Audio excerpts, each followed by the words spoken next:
All right, team, a couple of important calendar setups. This is called the 2-week view on your Google Calendar. So the first thing you'll do is you'll go to your email, and in the top right corner of your email, you go to this little dial pad. You got to make sure that you have the proper login up here. And if not, you just click on it and then switch to your particular email address that you need. So this calendar view is important because I can quickly see pretty much everything that's on my day for the entire week and for the entire next week, which makes it really easy to schedule. It makes it easy to look back and see what's going on. But this calendar view is not available until you go into here, into the settings menu. So let's go there now. So go to the settings, click settings. Once you're in here, there's a couple things that I want you to do. So one, you're going to scroll down. You can use the world clock as well. You can add a time zone. So it's helpful to have our team time zones on here, especially if you're not really comfortable with time zones. So let's go ahead and do all the different time zones that are most applicable. So Mountain Time, Phoenix is helpful because they have a different time zone than everybody else that's on Mountain. Let's go to another Mountain Standard Time. Man, I'm not familiar with those actually. That's weird. They've recently changed these. So let's just go with Fort Nelson. I bet that's the standard Mountain Time. So there's certain times of the year that Phoenix has or Arizona has a different time zone than everybody else. Now let's go to Pacific. We want to go to Los Angeles on this one. And it would be wise to start getting some of the overseas ones as well, because we do work with people in the United Kingdom, in Israel, etc. You don't need them all. Obviously, you don't need every viewed time zone, but it is helpful to have some of them so that you know more or less what it's like around the clock, around the world. So Israel time, we do have a client in Israel, so I'll use that one. And then I like to do Australia as well. So let's go all the way down to where Australia would be, New Zealand. And in this case, I'm just going to do Sydney probably. So yeah, you got Eastern and of course Western. We'll just go with Eastern Sydney time. And that makes it a little bit easier for me to communicate as a professional with people who I meet with across the globe. I'll show you how that works in just a minute. But we're going to keep going through these settings.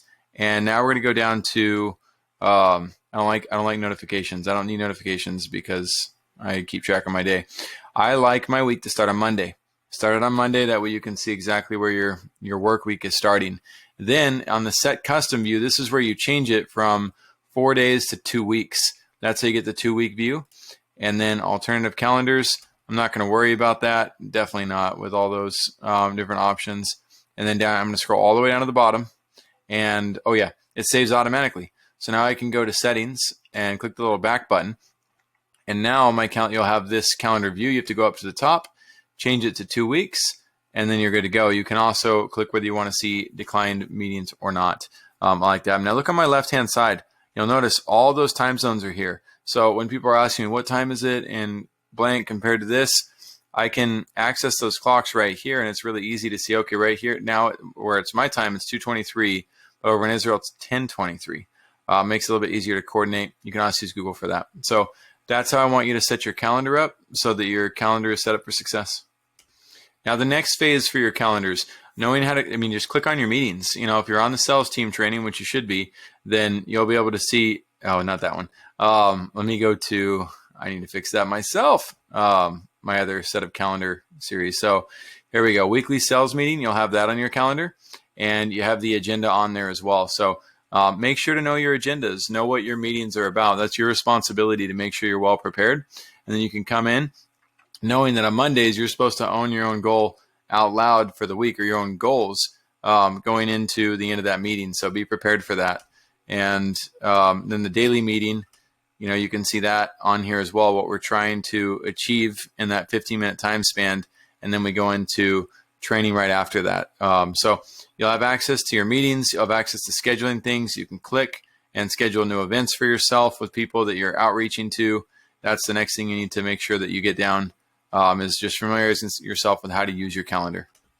Now, as it's your first day, we don't want you to be taking calls until you're approved. And so on the honor system, you need to block out everything on your calendar the same way mine says busy.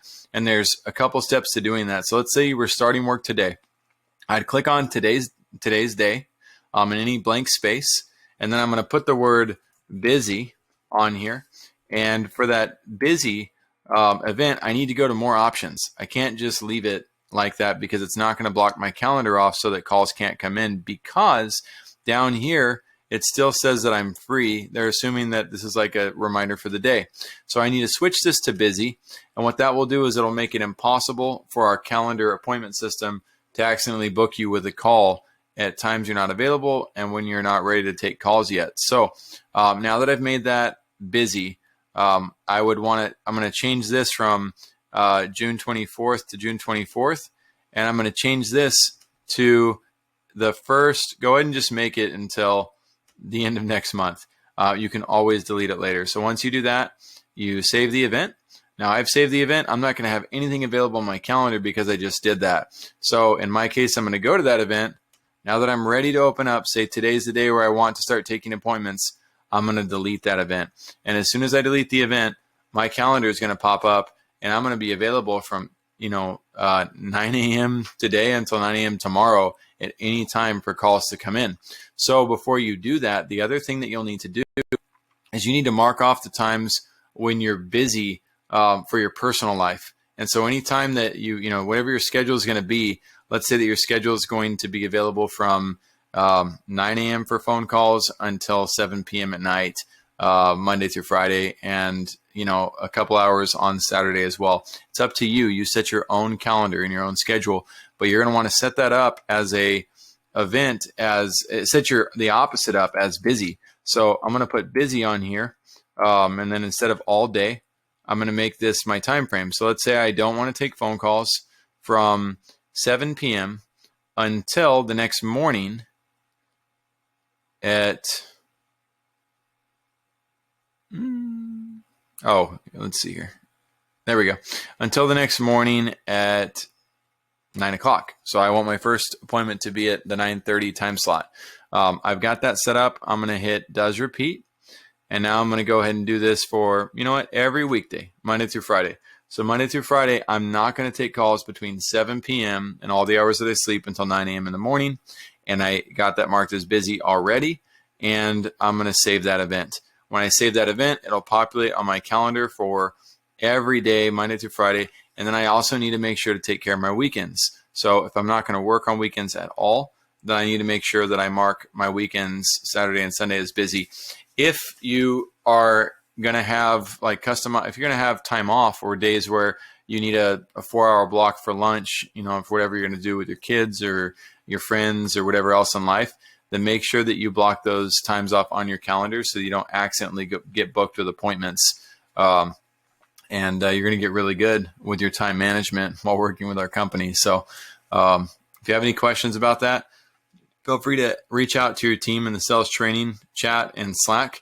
And congratulations on upping your game and improving your life. As you do so, your time management skills will start affecting other areas of your life too, and you'll start to have a more purposeful, passionate life. Take care, my friend.